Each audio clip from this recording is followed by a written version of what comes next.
Have one last ವಿಡಿಯೋದಾಗ ಹೇಳಿದಾಗ important ಕ್ವೆಶನ್ಸ್ಗೆ answer ಮಾಡಿದ್ದೀನಿ. Translation theory and practices. First question, define translation. According to the Oxford University, defines translation as the process of translating word or text from one language into another. ಅಂದರೆ according to Oxford university, translation ಅಂದರೆ ಅದೊಂದು process.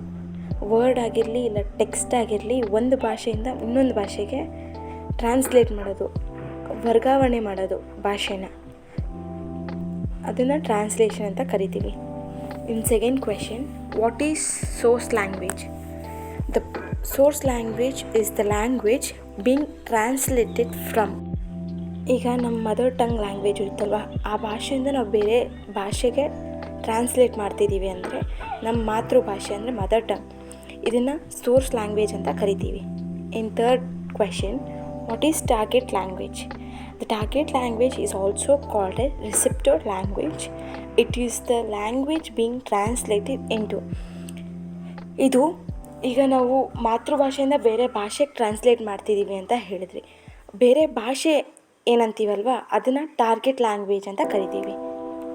ನೋಡಿ, ಅಲ್ಲೊಂದು example ಇದೆ. I work from Japanese to English.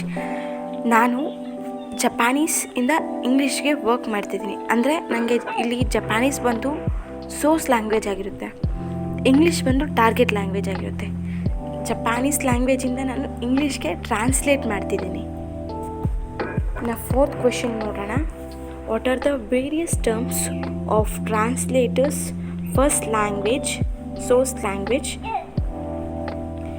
So answer ಬಂದು, the various terms of translators first language or source language or translating into non-mother tongue or translating to a source language, inverse translation, reverse translation, service translation and translation from A to B. ಇವೆಲ್ಲ translation ಬೇರೆ ಬೇರೆ terms.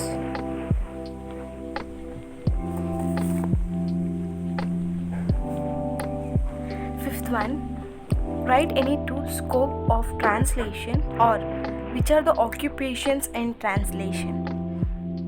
Answer, translation as a mediator. Second one, translation as a democratizing agent. ಟ್ರಾನ್ಸ್ಲೇಷನ್ಗೆ ಯಾವ ಥರ scope ಇದೆ ಅನ್ನೋದು, mediator ಆಗಿ work ಮಾಡ್ಬೋದು ಟ್ರಾನ್ಸ್ಲೇಷನಲ್ಲಿ, career ಆಗಿ ತಗೋತಾರೆ ಸ್ವಲ್ಪ ಜನ.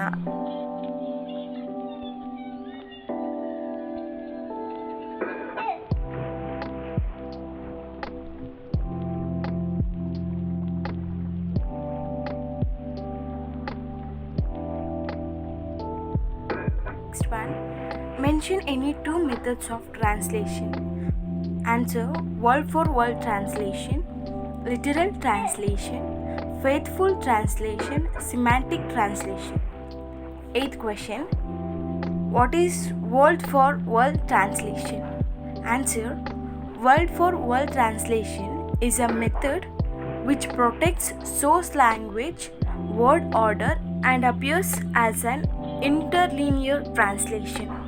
ಇದೇನು ಮಾಡುತ್ತೆ ಅಂದರೆ, ಸೋರ್ಸ್ ಲ್ಯಾಂಗ್ವೇಜ್ನ ವರ್ಡ್ ಆರ್ಡರ್, ಅದ್ರ ಮೀನಿಂಗ್ ಆಗಿರಲಿ ಪ್ರತಿಯೊಂದನ್ನು ಸೇಮ್ ಅದೇ ರೀತಿಯಲ್ಲಿ ಟ್ರಾನ್ಸ್ಲೇಟ್ ಮಾಡೋದಕ್ಕೆ ಹೆಲ್ಪ್ ಮಾಡುತ್ತೆ word for word translation.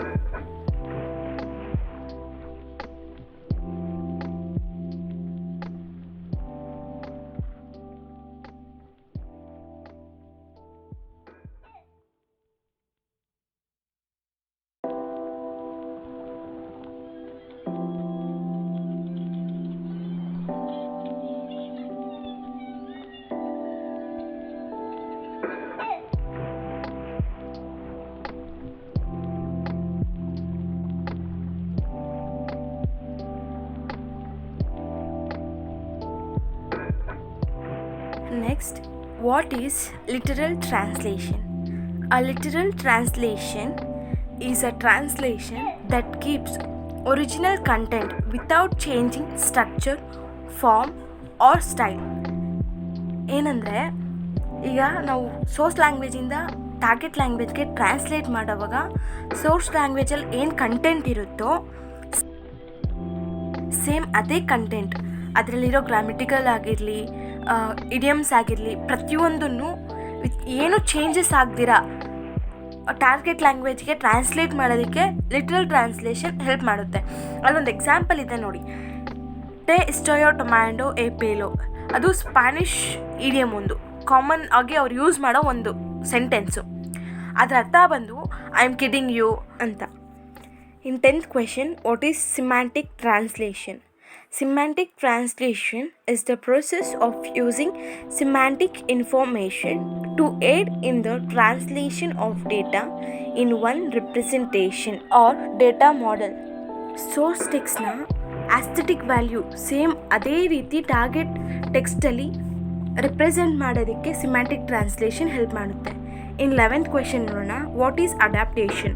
Adaptation is also known as cultural substitution. ಅಂದರೆ ಸೋರ್ಸ್ ಟೆಕ್ಸ್ಟಲ್ಲಿರೋ ಸಂಸ್ಕೃತಿ ಸಂಪ್ರದಾಯ ಪ್ರತಿಯೊಂದನ್ನು ಟಾರ್ಗೆಟ್ ಟೆಕ್ಸ್ಟಲ್ಲಿ ಅದೇ ರೀತಿ ತೋರಿಸೋದಕ್ಕೆ ಅಡ್ಯಾಪ್ಟೇಷನ್ ಹೆಲ್ಪ್ ಮಾಡುತ್ತೆ.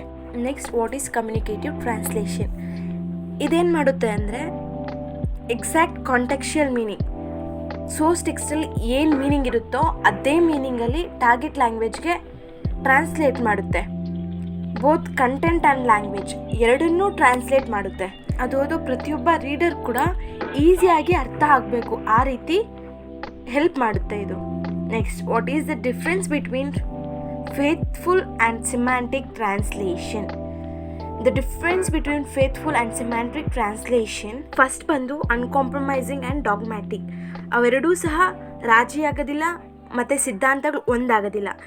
ಇನ್ನೊಂದು ತುಂಬ ಕಾನ್ಷಿಯಸ್ಸಿಂದ ಕ್ರಿಯೇಟಿವ್ ಮೈಂಡಿಂದ 100% ಹಾಕಿ ಪ್ರತಿಯೊಬ್ಬರು ವರ್ಕ್ ಮಾಡ್ತಾರೆ.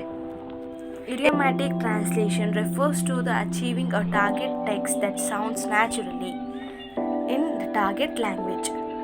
ಇದರಲ್ಲಿ ಏನಾಗುತ್ತೆ ಅಂದರೆ ಇಡಿಯಮ್ಸ್ ಪ್ರತಿಯೊಂದು ಕೂಡ ಸೋರ್ಸ್ ಲ್ಯಾಂಗ್ವೇಜಲ್ಲಿ ಯಾವ ರೀತಿ ಇರುತ್ತೋ, ಯಾವ ಸೌಂಡಲ್ಲಿ ಯಾವ ನ್ಯಾಚುರಲಿಟಿಯಲ್ಲಿ ಮೇಂಟೈನ್ ಆಗಿರುತ್ತೋ ಅದೇ ರೀತಿ ಟಾರ್ಗೆಟ್ ಲ್ಯಾಂಗ್ವೇಜಲ್ಲೂ ಮೇಂಟೈನ್ ಮಾಡಿರ್ತಾರೆ.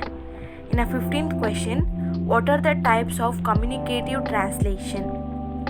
Service translation and information translations are the types of communicative translation.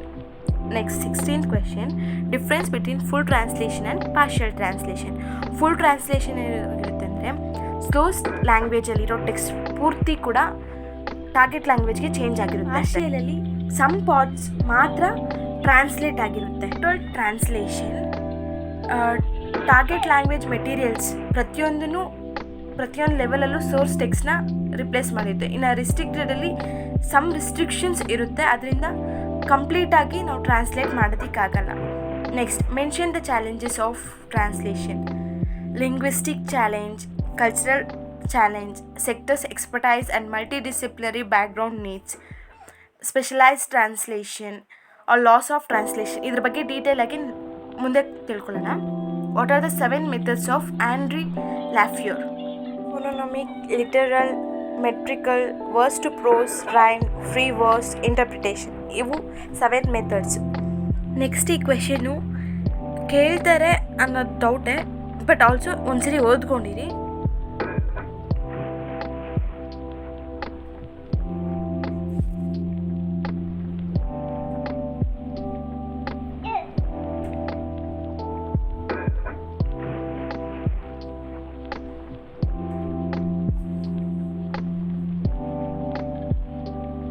In next 2 important questions of 3rd chapter, first one, what are the common types of translation? Literary translation, technical translation, professional translation and administrative translation. Under that, first, literary translation. The translation of literary works such as plays, poetries and stories is the focus of this kind, as suggested by the name of literary translation. ಪ್ಲೇಸ್ನ, ಪೊಯೆಟ್ರಿನ, ಸ್ಟೋರೀಸ್ನ ಒಂದು ಲ್ಯಾಂಗ್ವೇಜಿಂದ ಇನ್ನೊಂದು ಲ್ಯಾಂಗ್ವೇಜ್ಗೆ translate ಮಾಡೋದನ್ನ literary translation ಅಂತ ಕರಿತೀವಿ. Next, professional translation is a specialized translation requiring the highest quality standard and it is applied to different areas and industries. ಈ professional translation ಅನ್ನೋದು ಇದು ಒಂದು ಕೆರಿಯರಾಗೆ ತೊಗೋತಾರೆ. ಸ್ವಲ್ಪ ಜನ MNC ಕಂಪ್ನೀಸಲ್ಲಿ ಟ್ರಾನ್ಸ್ಲೇಷನ್ ಮಾಡೋದಕ್ಕಂತಲೇ ಒಬ್ಬರನ್ನ ಇಟ್ಟಿರ್ತಾರೆ. ಈ ಥರ ಪ್ರೊಫೆಷ್ನಾಗಿ ತೊಗೊಂಡು ಟ್ರಾನ್ಸ್ಲೇಟ್ ಮಾಡೋರನ್ನ ಪ್ರೊಫೆಷ್ನಲ್ ಟ್ರಾನ್ಸ್ಲೇಷನ್ಸ್ ಅಂತ ಕರಿತೀವಿ. Next, administration translation. The documentation and management text of organization like corporate or local firm are translated using administrative type. Translation administrative purpose can be categorized as a subset of professional translation. ಇದು professional translation subset ಅನ್ಕೋಬೋದು. ಈಗ ಯಾವುದೇ ಒಂದು ಆರ್ಗನೈಸೇಷನಲ್ಲಿ administration ಇದ್ದೇ ಇರುತ್ತೆ. ಅಲ್ಲಿ ಡಾಕ್ಯುಮೆಂಟ್ನ ಮ್ಯಾನೇಜ್ಮೆಂಟ್ನ ಟ್ರಾನ್ಸ್ಲೇಟ್ ಮಾಡೋದಕ್ಕೆ, ಟೆಕ್ಸ್ಟ್ ಫಾರ್ಮಲ್ಲಿ ಟ್ರಾನ್ಸ್ಲೇಟ್ ಮಾಡೋದಕ್ಕೆ ಟ್ರಾನ್ಸ್ಲೇಟರ್ಸ್ ಇರ್ತಾರೆ. Technical translation is a type of translation specialised in the translation of documents composed by technical writers like user guides, owner manuals etcetera. ಅಂದರೆ ಈಗ ಟೆಕ್ನಿಕಲ್ ರೈಟರ್ಸ್ ಪ್ರಿಪೇರ್ ಮಾಡೋ ಹ್ಯಾಂಡ್ ಬುಕ್ಸ್ ಆಗಿರಲಿ, owner manuals ಆಗಿರಲಿ, guides ಆಗಿರಲಿ, ಪ್ರತಿಯೊಂದನ್ನು ಟೆಕ್ನಿಕಲಾಗಿ ನಾವು translate ಮಾಡೋದನ್ನು technical translation ಅಂತ ಕರಿತೀವಿ. What are the types of technical translation? Translation of technical document, translation of passport or translation as handbook. Ivella types. Next, mention the steps to be followed in technical translation. First step, analyze. Second step, comprehension. Third step, translation. Fourth step, revision. Next, what are the issues of technical translation? Technical translation ಟೈಮಲ್ಲಿ ಯಾವ ಥರ issues ಆಗ್ಬೋದು ಅಂತ. ಒಂದು, technical knowledge ಕಡಿಮೆ ಇದ್ದರೆ. ಇನ್ನೊಂದು, time consistency maintain ಮಾಡಿಲ್ಲ ಅಂದರೆ.